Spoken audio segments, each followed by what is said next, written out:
अस्सलाम वालेकुम स्टूडेंट्स। आज हम कंप्यूटर साइंस के लेक्चर नंबर 2 में जो है अपने टॉपिक कंपोनेंट्स एंड इन्वायरमेंट और टाइप्स ऑफ सिस्टम को जो है डिस्कस करेंगे। तो स्टार्ट करते हैं। हमारा पहला टॉपिक है components. What is a components, कि कंपोनेंट्स क्या होता है। Components are the building blocks of any system. Each component play a specific role and contribute to overall functionality of the system. Components are the building blocks of any system, यानी components वो बुनियादी हिस्से हैं जिन पे पूरा system जो है वो खड़ा होता है। Each components play a specific role, हर जो कंपोनेंट होता है वो एक स्पेसिफिक रोल प्ले कर रहा होता है।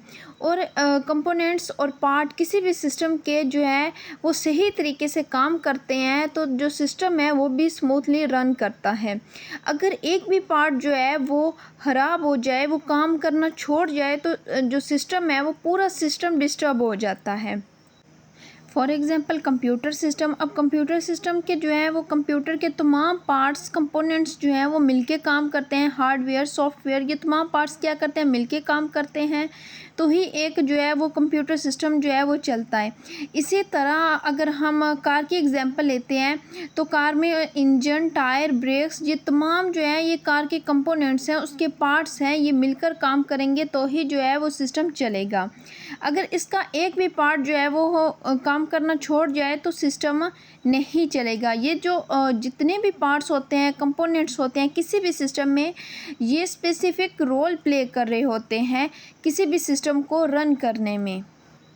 ये डायग्राम जो है ये कंप्यूटर सिस्टम को जो है वो शो कर रही है कि कंप्यूटर सिस्टम के जो पार्ट हैं वो कैसे एक दूसरे के साथ जो है वो कम्युनिकेट कर रहे हैं, वो एक दूसरे के साथ रिलेट कर रहे हैं किसी भी टास्क को जो है वो परफॉर्म करने के लिए।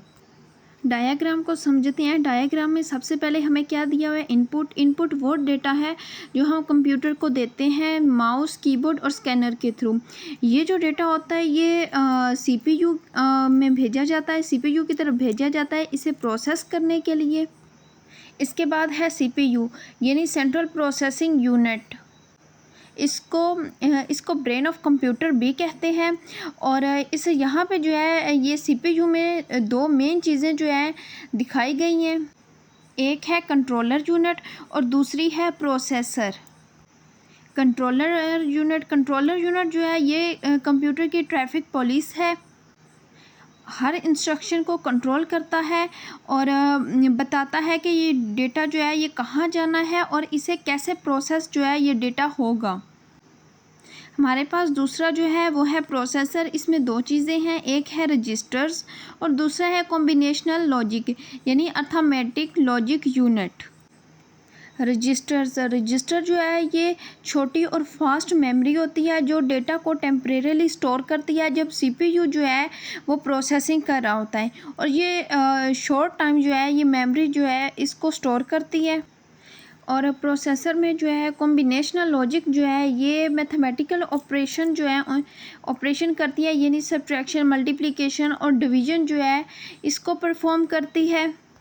इसके बाद हमारे पास है आउटपुट जब सीपीयू डेटा प्रोसेस कर लेता है तो वो रिज़ल्ट शो करता है, यानी जो आउटपुट डिवाइस पे, यानी जो आउटपुट डिवाइस कौन सी है हमारे पास, मॉनिटर है, स्पीकर्स हो गए, मॉनिटर हो गए और प्रिंटर हो गए। इन पे हमारे जो रिज़ल्ट शो होते हैं वो हमारे पास क्या होते हैं, हमारी आउटपुट होती है।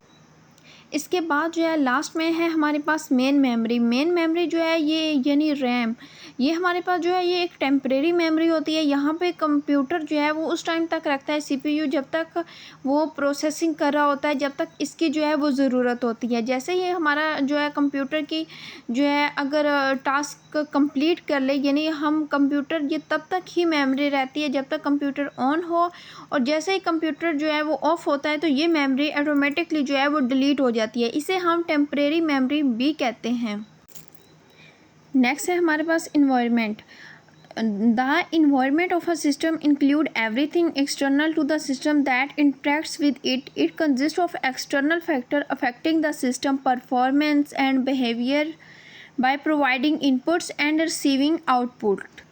इन्वायरमेंट यानी इन्वायरमेंट ऑफ सिस्टम क्या है, environment of system include everything external to the system, वो तमाम चीज़ें जो हैं वो जो सिस्टम से बाहर हों बट वो जो है वो उस पे सिस्टम पे जो है वो अफेक्ट कर रही हो। ऐसी चीज़ें जो सिस्टम के जो है वो कंपोनेंट्स ना हो, पार्ट्स ना हो, बट उससे एक्सटर्नल हो, उससे बाहर हो सिस्टम से, लेकिन फिर भी जो है वो अफेक्ट कर रही हो, इसे हम इन्वायरमेंट कहते हैं। इन्वायरमेंट वो चीज़ें होती हैं जो सिस्टम को अफेक्ट कर रही होती हैं, और कोई भी सिस्टम जो है वो इन्वायरमेंट के बगैर जो है वो एग्जिस्ट नहीं कर सकता।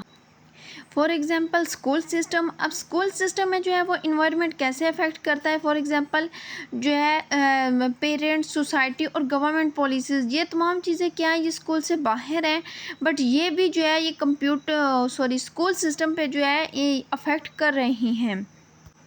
अब कंप्यूटर सिस्टम है, कंप्यूटर सिस्टम पे भी जो है वो इन्वायरमेंट अफेक्ट कर रहा होता है। फॉर एग्जांपल जैसे कि कंप्यूटर सिस्टम में इलेक्ट्रिसिटी है, यूज़र्स हैं, ये क्या है, ये कंप्यूटर के पार्ट्स तो नहीं है, बट ये जो है ये एक्सटर्नल फैक्टर्स हैं जो कंप्यूटर इन्वायरमेंट है, जो कंप्यूटर सिस्टम पे क्या कर रहा है, अफेक्ट कर रहा है।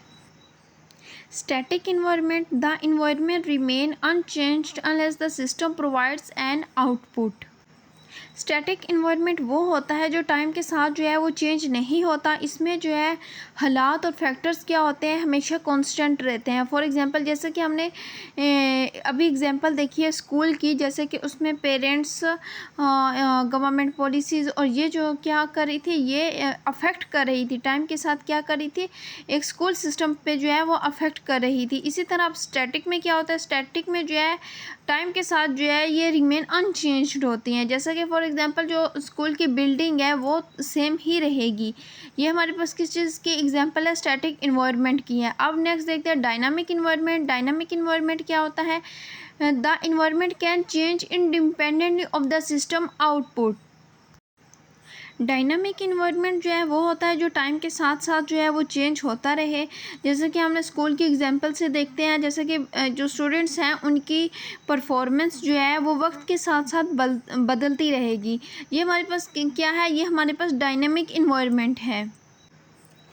डायनामिक सिस्टम जो है ये फ्लेक्सिबल होता है, ये टाइम के साथ चेंज होता रहता है। यहाँ पे हमने सिर्फ ये समझना है कि हर सिस्टम को जो है वो दोनों तरह के इन्वायरमेंट का सामना करना पड़ सकता है, यानी करना पड़ता है, यानी स्टैटिक इन्वायरमेंट और डायनामिक इन्वायरमेंट। स्टैटिक इन्वायरमेंट जो टाइम के साथ चेंज नहीं होता, और डायनामिक इन्वायरमेंट फ्लेक्सिबल होता है जो टाइम के साथ जो है वो चेंज होता रहता है।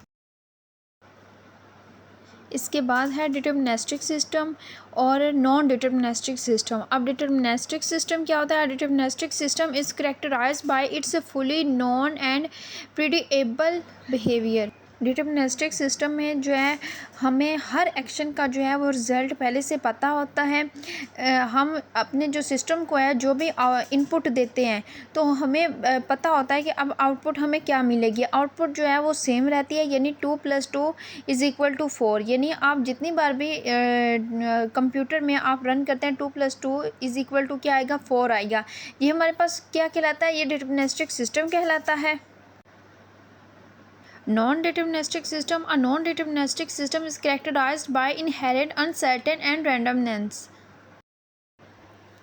जो है नॉन डिटर्मिनिस्टिक सिस्टम, इसमें जो है हमारा जो रिज़ल्ट होता है वो अनसर्टन होता है। उसमें जो भी एक्शन होता है उसका रिज़ल्ट, कोई भी एक्शन परफॉर्म करें या इनपुट देते हैं तो उसका रिज़ल्ट जो है वो मुख्तलिफ आता है, वो अनसर्टन होता है। जैसे कि अगर ऑनलाइन गेम्स की एग्जांपल लेते हैं, अगर एक प्लेयर ऑनलाइन गेम्स खेलता है तो सम टाइम वो विन करता है, बट जो है उसका रिज़ल्ट क्या होता है वो हमेशा डिफरेंट आता है, यानी वो अनसर्टन होता है। ये हमारे पास क्या कहलाता है, ये हमारे पास नॉन डिटर्मिनिस्टिक कहलाता है। Communication and interaction among system components are essential to ensure that components work together in a smooth manner to achieve the system objectives. Communication का मतलब है कि एक सिस्टम में जितने भी कंपोनेंट्स होते हैं वो एक दूसरे के साथ इंटरेक्ट होते हैं, वो एक दूसरे के साथ रिलेट कर रहे होते हैं। जैसे एक कम्युनिकेट होते हैं तमाम किसी भी सिस्टम के तमाम कंपोनेंट्स, तमाम पार्ट्स, तो ही वो सिस्टम जो है वो स्मूथली रन कर सकता है अपने ऑब्जेक्टिव को अचीव करने के लिए।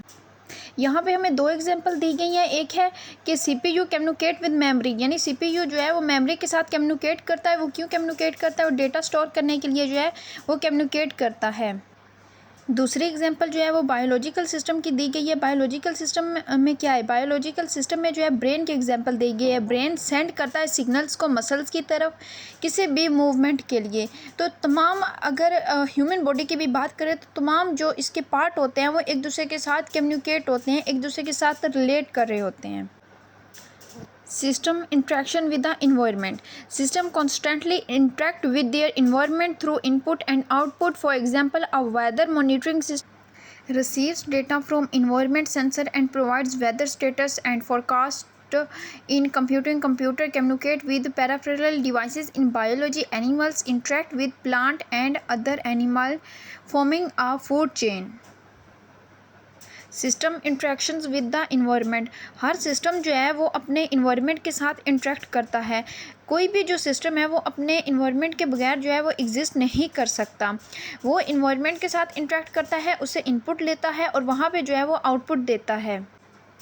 कंप्यूटर सिस्टम हो या ह्यूमन बॉडी, ये सिस्टम कोई भी सिस्टम जो है वो अपने इन्वायरमेंट के साथ इंट्रैक्ट करता है और इसके बगैर जो है इन्वायरमेंट के बगैर जो है वो एग्जिस्ट नहीं करता।